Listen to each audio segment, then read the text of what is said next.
안녕하세요. 책 읽어주는 에젤의 강미경입니다. 안산 상록수 명륜교회 이상철 목사님은 10억 원 모으기를 인생의 목표로 삼고 살다가 돈 대신 하나님을 인생의 주인으로 모셨더니 개척교회 1%의 성공을 이루었다고 합니다. 그 흥미로운 이야기 한번 들어보세요. 어느 날 안산 경찰서에서 전화가 왔다. 누가 나를 고발했다는 것이다. 경찰관은 곤혹스런 표정으로 입을 열었다.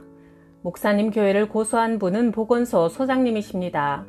보건소에 한 달에 한 번씩 무료 검진을 받으러 오는 알코올 중독 환자가 있는데요. 며칠 전에 무릎이 퉁퉁 부어서 왔더랍니다. 두들겨 맞은 것처럼 부어올라 치료가 불가능할 정도라 물어보니 상록수 명륜교회에서 아픈 곳을 낫게 해주겠다며 그렇게 해놨다는 소리를 듣고 보건소 소장님이 도저히 용서할 수 없다며 교회를 고소했습니다. 나는 전혀 모르는 일이라 교회로 돌아와 구역장들과 당회원들을 불러 모아 긴급 회의를 열었다. 한 구역장이 조심스럽게 입을 열었다. 우리 구역에 나이든 분들이 많으신데 아픈 곳을 두드리면서 안찰 기도를 해주면 시원하다며 좋아하십니다. 그래서 그 알코올 중독자에게도 무릎이 아프다고 하여 안찰 기도를 해주었는데 그만. 나는 경찰서와 교회를 고소한 의사를 찾아가 100배 사죄하고 이 일에 대하여 우리 교회가 책임져야 할 일은 다 할 것이며 다시는 이런 일이 우리 교회 이름으로 일어나지 않도록 하겠다고 서약했다. 그리고 구역장에게 단호하게 말했다. 환자에게 손을 얹고 기도하는 안수기도는 성경에 나오지만 아픈 부위를 때리는 행위는 이처럼 위험하니 다시는 하지 마십시오. 그러나 그는 수긍하려 들지 않고 자신의 은사가 옳다고만 주장했다. 긴 토론 끝에 나는 그에게 교회 지도자의 권면에 순종하지 않으려면 교회를 떠나라고 요구했다. 내게 은사가 있다면 교회로부터 검증받고 하나님이 세우신 질서 안에서 사용해야 한다. 순복음 신학교를 졸업할 무렵 나는 땅을 사서 아담한 교회를 세우려면 필요한 경비가 적어도 10억 원은 필요하다고 생각했다. 교회 개척 자금을 모으기 위해 모 회사 영업직을 시작했고 불가능할 것 같은 계약들이 자주 성사되면서 돈을 잘 벌었다. 아내가 하는 작은 사업도 날로 번창했다. 이렇게 몇 년이 지나자 전세 단칸방에서 작은 빌라를 사서 이사하게 되었다. 이대로 몇 년만 더 지나면 목표했던 교회 개척 자금 10억을 무난히 모을 수 있을 것 같았다. 28세가 되던 해 기도 중 하나님께서 이제 교회를 개척하라 하고 말씀하셨지만 나는 하나님 2년만 더 일하겠습니다. 2년 후에는 10억을 모아 반드시 개척하겠습니다. 기도드리고 더 열심히 일했다. 2년 후 약 7억 원 정도의 돈을 모을 수 있었다. 실로 엄청난 액수였다. 내 인생에서 실패란 없을 것 같았다. 돈 버는 재미에 취해 나는 하나님께 드린 약속을 까맣게 잊어버렸다. 내 머릿속엔 항상 어떻게 하면 목표했던 10억 원을 빨리 모을 수 있을까 하는 생각으로 꽉 차 있었다. 아내의 사업이 잘 되고 있어 은행에 융자를 얻어 사업장을 확대했다. 목 좋은 곳에 새로운 상가를 임대하고 점포를 열었다. 그런데 기대와는 달리 장사가 잘 안 됐다. 시간이 지날수록 수익보다 빚이 더 늘어났다. 나는 원상 회복을 하기 위해 은행에서 돈을 더 빌려 더 목이 좋은 곳에 누가 봐도 분명 성공할 수밖에 없는 자리에 가게를 하나 더 열었다. 하지만 기대와는 달리 이곳도 신통치 않았다. 그러던 어느 날 다니던 교회에서 여름 수련회가 있었다. 주일학교 부장이던 나는 아이들을 데리고 작은 계곡이 흐르는 기도원에 도착했다. 오후에 아이들과 함께 계곡으로 물놀이를 갔다. 얕은 물가라 안심하고 그늘에 앉아있는데 갑자기 한쪽에서 아이들이 소리를 질렀다. 뛰어가 보니 한 아이가 바위 밑 깊은 웅덩이에 빠져 헤어나오지 못하고 있었다. 그런데 그 아이가 바로 내 아들이었다. 나는 재빨리 물에 들어가 아들을 건져냈다. 아들은 물을 많이 먹고 탈진해서 정신을 차리지 못하고 있었다. 새파랗게 질린 입술로 덜덜 떨고 있는 아들을 품에 안고 진정시키자니 이 일이 우연한 사고가 아니라는 직감이 들었다. 그날 저녁 나는 기도원 근처의 산에 올라가 기도했다. 하나님, 오늘 있었던 아들의 사고는 무슨 뜻입니까? 묻자 최근 나의 삶이 파노라마처럼 눈앞에 펼쳐졌다. 하나님의 뜻을 외면하고 내 뜻을 쫓아 달려왔던 지난 수년간의 행적을 하나님께서 보여주셨다. 하나님, 제가 교회를 개척하기 위해 10억 원을 모으겠다고 한 것은 하나의 핑계였습니다. 교회는 하나님께서 세우시고 이끄시는 겁니다. 그런데 저는 돈에 의지하여 교회를 세우려 했습니다. 나는 그날 밤새도록 눈물을 흘리며 회개했다. 교회 개척은 하나님의 뜻이었지만 10억 원 정도는 있어야 교회를 개척할 수 있다는 생각은 내 뜻이었다. 이제 빈손으로라도 교회 개척을 하러 나가겠습니다. 그동안의 사업을 모두 정리해 남은 돈으로 작은 건물이라도 임대해서 교회를 시작하기로 했다. 결국 우리는 2억 빚만 남긴 채 모든 것을 정리했다. 우리는 집을 팔아 빚을 정리하고 500만 원으로 안산 사동 변두리 지역에 25평 지하를 얻었다. 명륜교회 개척을 준비하는 동안 고등학교 친구 류주용에게서 느닷없이 전화가 왔다. 졸업 이후 한 번도 만나지 못한 친구였는데 이런 말을 했다. 내가 결혼한 후 아내의 권유로 교회에 출석하기 시작했어. 마침 안산 근처에 땅을 얻어 공장을 짓고 이사를 올 계획이야. 안산에서 단일교회를 찾다가 마침 친구들이 네가 교회를 개척한다고 이야기해서 전화를 했어. 하나님은 이렇게 교회 문을 열기도 전에 큰 힘이 될 개척 멤버를 허락해 주셨다. 류주용 집사는 매달 11조 헌금을 70만 원이나 하여 개척교회가 생존할 수 있도록 도와주었다. 하루는 아침에 아내가 말했다. 쌀이 똑 떨어졌어요. 목사가 외상을 할 수도 없고. 나는 그저 강단에 엎드려 기도만 했다.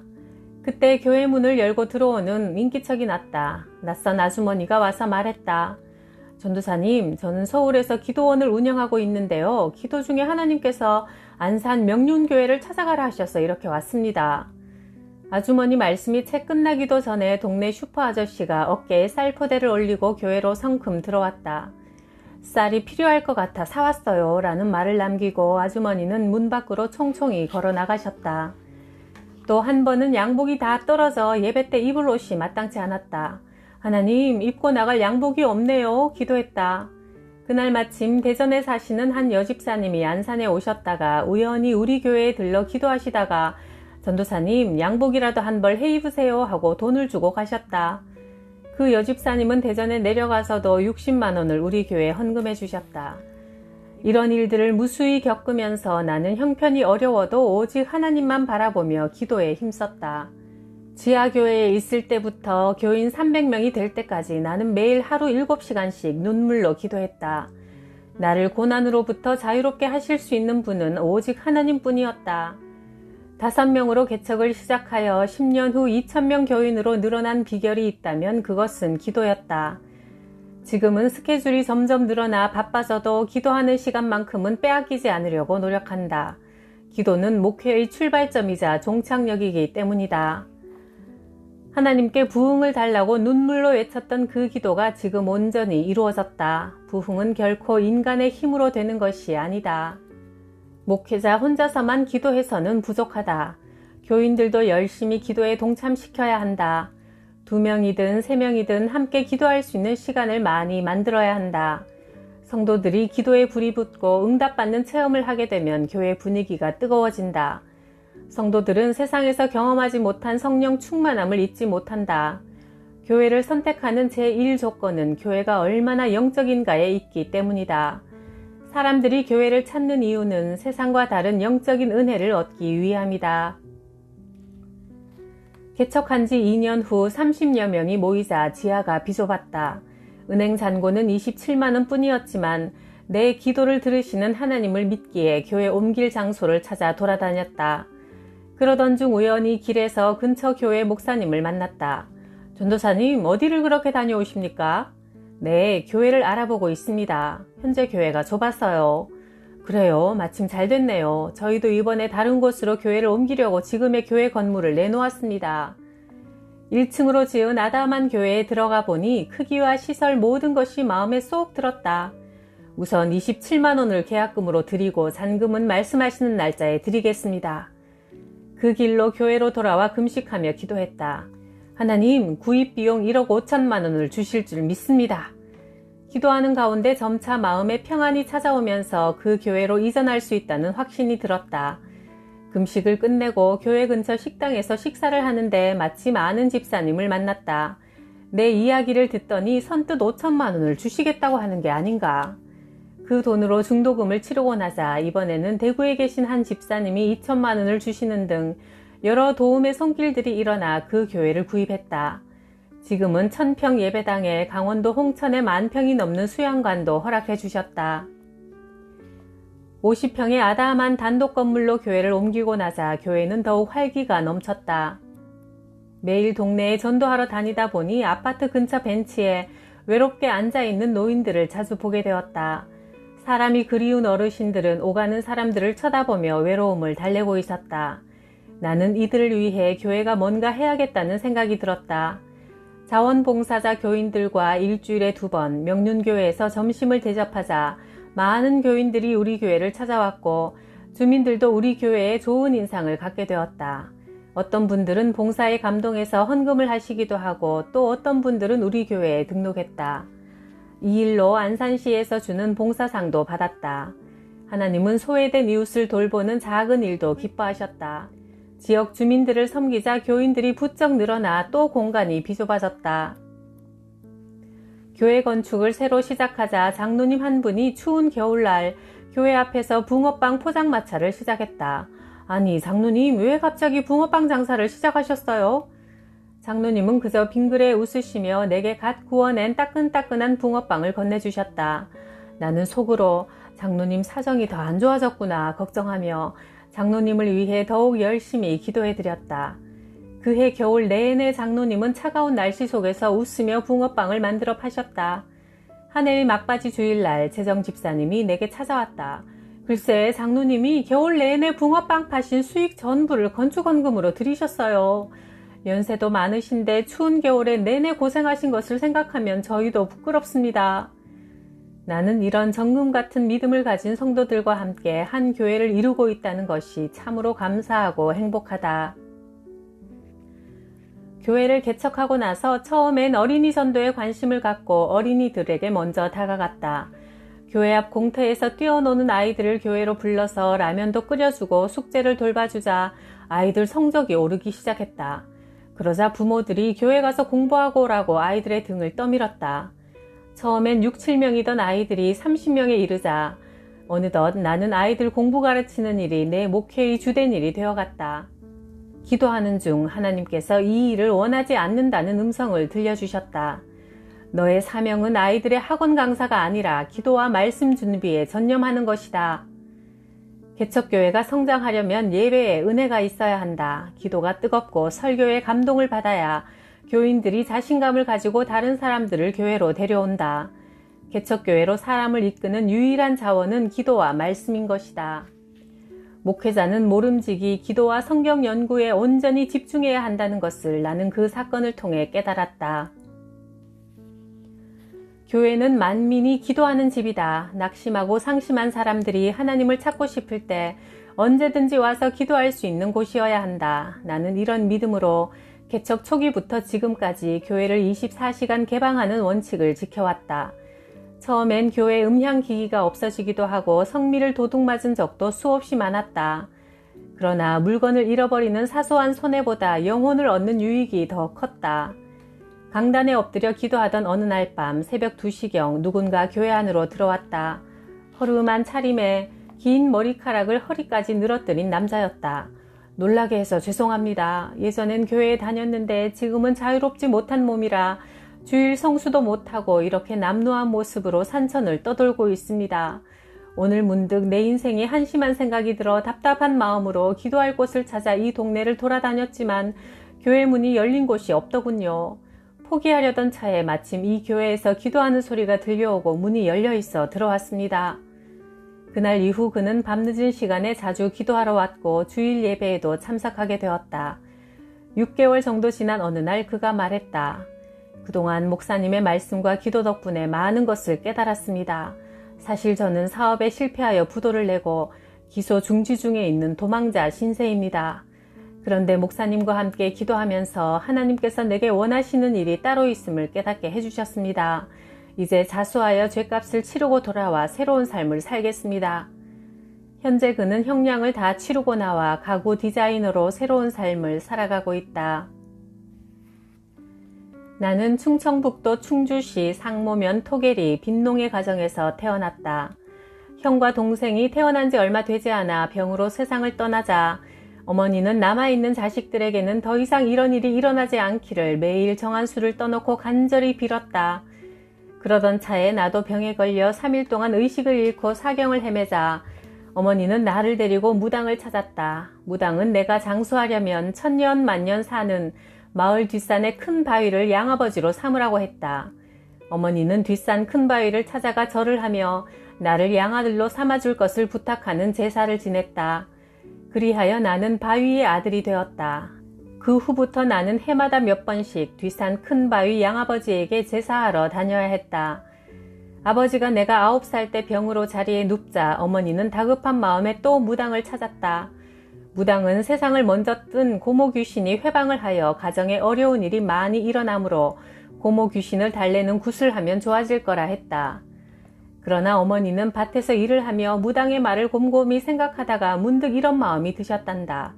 만일 고모 귀신이 있다면 누나가 되어 어찌 그 가족인 동생을 해칠 수 있겠는가? 오히려 동생을 도와야 이치에 맞지 않는가? 어머니는 아무리 생각해봐도 무당의 말을 신뢰할 수 없었고 그때 마침 밭 저편에 2년 전 처음으로 동네에 세워진 교회가 눈에 들어왔다. 무당의 말을 듣고 굿을 하느라 큰 돈을 쓰느니 차라리 저 교회에나 한번 가볼까? 예수 믿으면 복 받는다고들 하던데. 그날로 어머니는 교회에 나가기로 작정하고 주일이 되자 어린 나를 데리고 교회로 향하셨다. 우리 교회 윤칠순 여전도사님은 열심히 기도하고 마을 사람들을 찾아다니며 전도하셨다. 그러자 신기하게도 교회가 들어서면서 마을에 그렇게 많던 결핵 환자와 미친 사람들의 수가 점점 눈에 띄게 줄어들었다. 한 마을에 교회가 있다는 것은 얼마나 큰 축복인지 모른다. 윤칠순 전도사님은 우리 주일학교 어린이들에게도 매일 성경 읽고 기도하는 습관을 길러주셨다. 그러자 후에 목회자가 된 사람이 나를 포함해 그 작은 교회에서 12명이나 나왔다. 내가 12살 되던 해 부흥회에 참석했는데 합심 기도 시간에 나는 하나님께 참으로 간절히 기도했다. 하나님, 중학교에 가고 싶어요. 이대로라면 나도 공장으로 돈 벌러 가야 하는데 하나님은 제가 어떤 사람이 되기를 원하십니까? 한참 이렇게 기도하는 중 하나님의 부드러운 음성이 들려왔다. 아들아, 염려하지 마라. 너는 나의 종이 되리라. 마치 곁에서 말씀하시는 것 같이 실제로 내 귀에 똑똑히 들려와 그 순간 온 몸이 뜨거워졌다. 바위의 아들에서 하나님의 아들로 거듭나는 순간이었다. 그렇게 성령 체험을 하고 나자 더 이상 염려가 되지 않았다. 목회자는 늘 밝고 건강한 얼굴을 하고 있어야 한다. 특히 개척교회 목회자들이 교인이 없고 재정이 없고 경험이 없다는 이유로 수척한 모습, 피곤한 모습, 어두운 표정을 보이면 교인들은 한두 번 도움을 줄 수는 있지만 행복해 보이지 않는 그런 목회자에게 자기 삶을 맡기지 않는다. 성도들은 목회자에게서 꿈과 희망을 발견하기를 원하므로 목회자는 늘 밝고 자신 있는 모습이어야 한다. 그러기 위해서는 기도에 힘써서 성령 충만함을 받는 수밖에 없다. 마음에 평안과 확신이 넘쳐 그것이 표정에 드러날 때까지 기도하고 성경을 묵상하며 교인들의 마음에 감동을 주는 뜨거운 설교를 하는 것, 그것만이 교회 부흥의 비결이다.